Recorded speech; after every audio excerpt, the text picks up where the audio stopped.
오늘은 모세의 리더십 2양, 모세의 리더십 2양이라는 제목으로 말씀을 선고합니다. 이제 오늘 본문에서 모세는 이제 지금까지 이스라엘을 이끌던 그 지도력을 이제 내려놓고 40년 동안 비서 역할을 했던 여호수아에게로 넘깁니다. 말하자면 사역에서 은퇴를 하는 이제 모세를 여기서 볼 수가 있는데, 하나님의 주권대로 된 것입니다.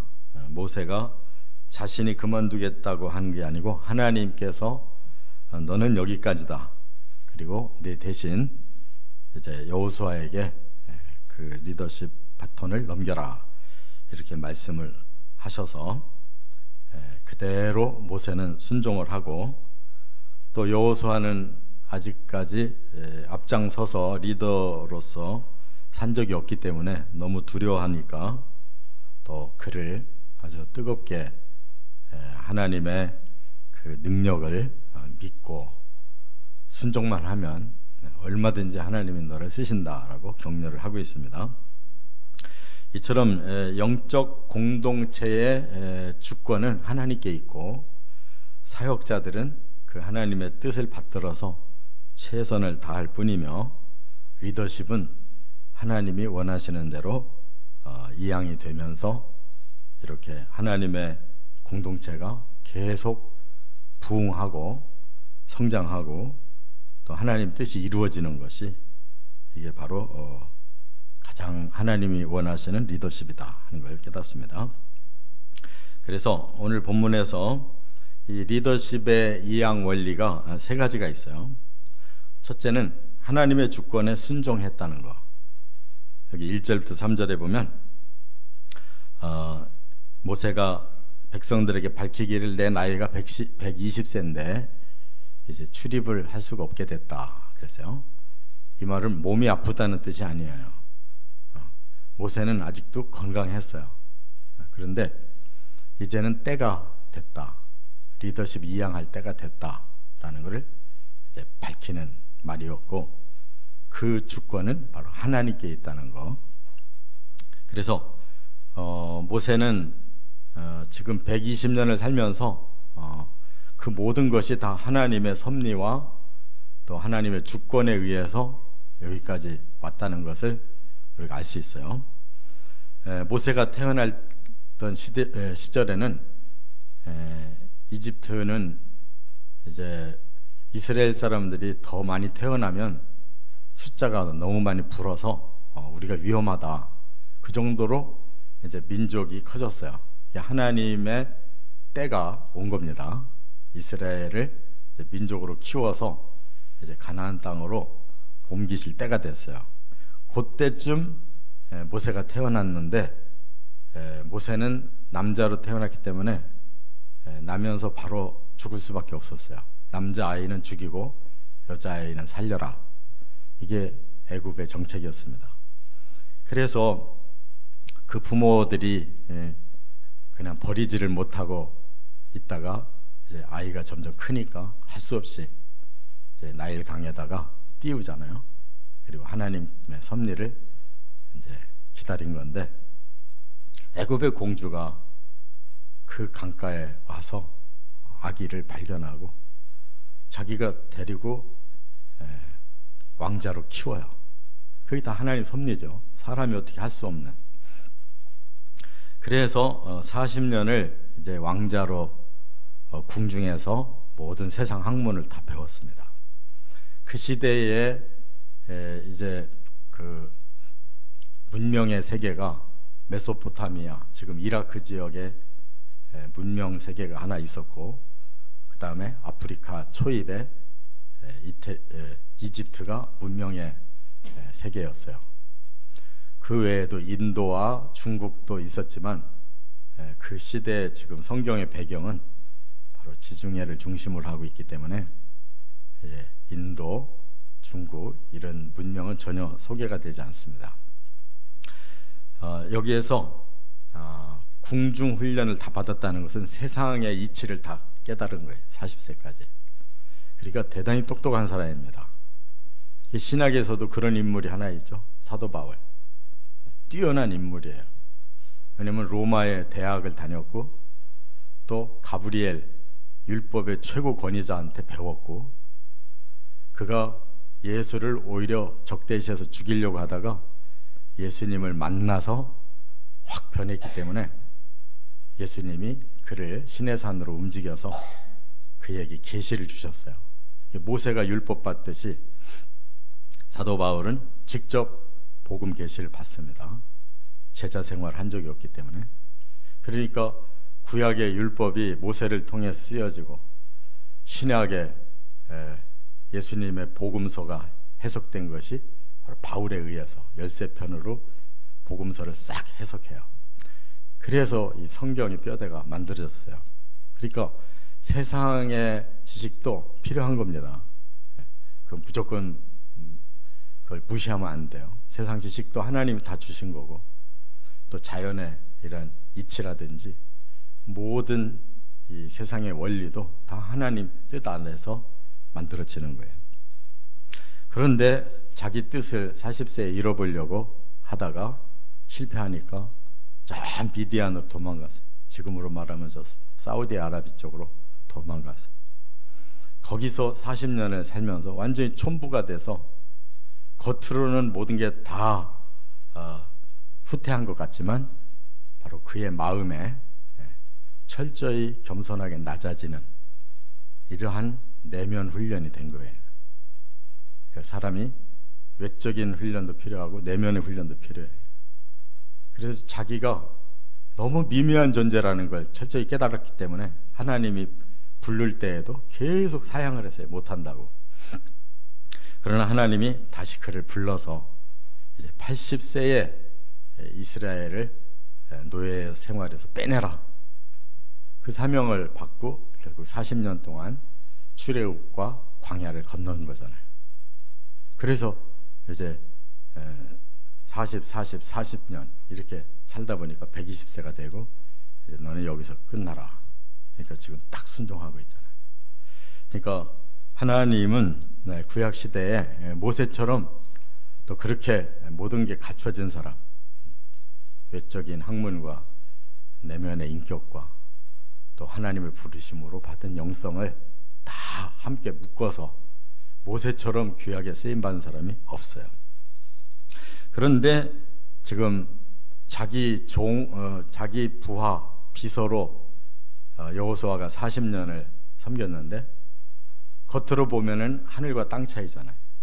모세는 많은 걸 쌓아서 경험을 하면서 지금까지 리드를 했으니까 대단한 노하우가 있잖아요. 여호수아는 두려울 수밖에 없죠.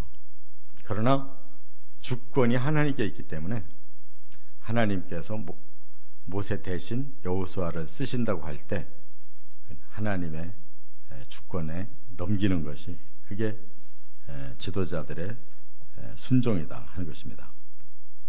그러면 그대로 놔둬가지고는 안 되니까 두 번째 4절부터 6절에 보면 하나님의 비전을 백성들에게 전달해요.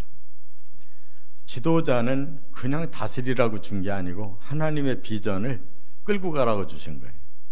근데 모세는 여기서 중단을 해야 되니까 비전을 넘겨줘요. 백성들에게. 너희들은 여기서 끝난 게 아니다. 앞으로 해야 될 일이 있다 하고 이제 가나안 땅을 바로 하나님이 너희들에게 주려고 하시는 그 비전이 뭐냐를 가르쳐주는 거예요. 그래서 이미 요단 동편 땅 두 지파 반이 이미 차지했잖아요. 그거는 모세 시대에 이제 해주신 거고, 이제 여호수아 시대에도 바로 가나안 서편 요단강 서편 쪽을 이제 정복하고 거기에 하나님 나라를 세우려는 거예요. 그래서 지금 백성들에게 5절에 그래요. 여호와께서 그들을 너희 앞에 넘기시리니, 이 말은 가나안 원주민들을 너희 앞에 여호와가 넘기실 거다. 너희는 내가 너희에게 명한 모든 명령대로 그들에게 행하라 그랬어요. 그러면 이 하나님의 비전은 뭐냐? 악은 심판해 버리겠다는 거예요. 이 세상에서 그 당시에 제일 악한 자들이, 하나님 보시기에 더 이상 용서할 수 없는 자들이 이 가나안 땅 사람들이에요. 7 족속. 그래서 그들을 내가 너희에게 준다는 거예요. 그러면 너희는 내 뜻대로 심판해라. 그래서 가나안족은 다 멸하라는 겁니다. 그리고 거기에 하나님의 의로운 백성들이 나라를 세워서 다윗 시대에 그 나라를 시온이라고 부르기 시작하신 거예요. 이와 같이 하나님의 비전은 먼저 가나안 땅에 하나님의 나라를 세우는 겁니다. 그것을 다윗 성에서 그 한 봉우리가 시온이에요. 그 작은 봉우리를 하나님 나라의 이름으로 하나님이 거기서 시작하셔요. 그 비전을 이루라고. 그래서 모세를 통해서, 여호수아를 통해서, 다윗을 통해서 이렇게 하나님 나라를 세워 가시는 거예요. 여기에 사람은 주체가 없어요. 다 하나님이 주체하신 건데 그 다음 사람들부터 하나님의 뜻을 저버리니까 우상숭배하고 세속화되고 타락하니까 거기서 시온은 죽어버리는 거예요. 그래서 선지자들을 그 시대에 보내면서 왜 시온 내 딸이 이렇게 타락했냐 하고 안타까워하시고 새 시대를 이제 내가 줄 거다. 그래서 메시아 예언이 거기서부터 막 나오게 된 거예요. 그러니까 우리가 리더십이 바뀌는 것은 사람의 상황이 아니고 하나님의 비전 때문이다 하는 거예요. 모세를 쓰실 만큼 쓰셨으면 새로운 사람을 또 하나님 그 비전을 위해 준비시켰다가 쓰시고, 그래서 역사 속에서 이렇게 뛰어난 모세, 여호수아, 다윗 이렇게 시대를 만들어 가시려고 하는데 여기에 부응 못하는 자들이 있어요. 사울 같은 사람은 자기 중심으로 바뀐 거예요. 솔로몬 같은 사람은 자기 중심으로 바뀐 거예요. 르호보암, 여로보암 다 자기 중심으로 바뀌었어요. 그러니까 하나님 못 쓰잖아요. 그러니까 시온이 타락하니까 거기서 일단 멸망을 시킨단 말이에요. 우리는 이 백성들에게 전하는 이 비전, 하나님은 악을 심판하고 의의 나라를 세우겠다는 이 비전이 교회의 비전인 줄 믿습니다. 네. 누구를 세우든 가장 중요한 것은 하나님의 교회는 하나님의 뜻을 이루기 위해 세워져 있다는 거예요. 여기에 사람이 주인이 아니고 하나님 주인이시네. 하나님 뜻은 뭐냐? 사람들을 구원해서 하나님 나라를 여기에 세워 가셔야 된다는 거예요. 그래서 이처럼 인간의 눈으로 볼 때는 모세가 너무 뛰어나 보이고 여호수아는 너무 미미해 보여서 뭐 도대체 믿을 수가 있냐 이렇게 두려웠지만 하나님은 그렇게 말씀하지 않으시고 백성들에게 너희는 내가 주는 비전대로 가서 행하기만 하면 된다 라고 말씀하셨어요. 그래서 강하고 담대하며 두려워하지 말고 떨지 말고 하나님이 함께 하시고 떠나지 아니하시고 버리지 아니하실 것이다. 이렇게 7가지 약속을 주셨다고요. 하나님이 함께 해주신다는데 그걸 믿기만 하면 비전은 이루어 가신다 하는 거 깨달으시 바랍니다. 세 번째, 7절과 8절에 보면 이제 여호수아를 격려했어요.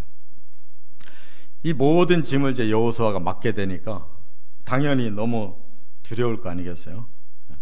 떨리고 정말 이거 얼마나 내가 리더십을 발휘해서 이룰까 자신이 없는 거죠.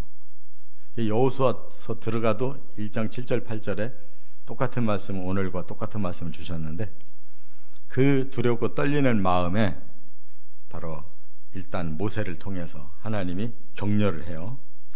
뭐라고 격려를 하느냐? 8절에 여호와 그가 내 앞에서 가시며 그랬어요. 그럼 가나안 땅을 점령하러 시작할 때 누가 제일 먼저 가냐? 하나님이 제일 먼저 가시겠다는 거예요. 그 다음 네가 그 뒤를 따라가고 그 뒤에 백성들이 갈 거다. 그러니까 여호수아 보고 모세 없다고 겁내지 마라. 하나님이 앞장설 거다. 너는 내 뒤만 따라와라. 이렇게 말씀해요. 그래서 여호와 그가 내 앞에 가시며 너와 함께 하사 너를 떠나지 아니하시며 버리지 아니하시며 그러므로 두려워하지 말고 놀라지 말라. 이렇게 언약을 다시 주셨어요. 그러니까 우리는 훌륭한 사람이 따로 없어요. 모세도 하나님이 다 섭리해서 그가 그렇게 순종하니까 위대한 인물이 된 거예요. 여호수아도 하자가 없는 사람이에요. 비서 생활 40년밖에 한 게 없는데도 그 마음의 믿음과 인품과 모든 것이 다 훈련을 받았기 때문에 여호수아는 하자가 없이 인생을 살았어요. 그런 사람이 드물어요. 그 시대에 여호수아와 갈렙, 그 두 사람만 그 광야에서 살아나서 가나안 땅 들어간 사람이에요. 그렇기 때문에 우리는 하나님의 뜻을 순종만 하면 하나님은 인물도 길러내시고 사명도 감당해내게 하시고 하나님이 주권을 가지고 다 이루신다는 걸 깨달으시기 바랍니다. 사람의 생각, 사람의 뜻을 이러고 저러고 할 필요가 없어요. 하나님께서 주시는 대로 순종하면 마른 막대기도 들어 쓰신다고 선지자에 말씀을 했잖아요.